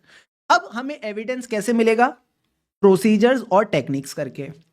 अब बेस्ट एविडेंस कौन सा है? इन सारे एविडेंस में बेस्ट एविडेंस कौन सा है ये डिपेंड करेगा कि हमारी नॉलेज और एक्सपीरियंस के हिसाब से क्या लगता है। तो हमारा सबसे पहला टास्क है चुपचाप ऑडिट प्रोग्राम बनाओ। ठीक है सर। उस ऑडिट प्रोग्राम में देखो कौन सी ट्रांजैक्शंस आप चेक कर रहे हो। फॉर एग्जांपल आप परचेज की ट्रांजैक्शंस चेक कर रहे हो। ठीक है सर। फिर उन परचेजेस को चेक करने के लिए आपने प्रोसीजर्स निकाले based on your prior knowledge, और फिर देखा इन प्रोसीजर से कौन सा एविडेंस है दैट इज रीजनेबली अवेलेबल। तो ये बेसिक बातों को बस आप रीड करके चलोगे, इसमें कुछ खास मसाला नहीं है। अब ये कह रहा है कि जो आप असर्शंस चेक करना चाहते हो उनके लिए नंबर ऑफ एविडेंस में भी available. Sir number of evidence में भी अवेलेबल। फॉर एग्जांपल अगर मैं बात करता हूं एंटिटी के डेटर्स की, तो डेटर्स की जो असर्शन है वो कौन सी होती है? ERCV, existence, right, completeness, valuation. तो ये कह रहे हैं एग्जिस्टेंस वाली जो असर्शन है ना, इसके लिए मार्केट में सारे एविडेंस अवेलेबल है।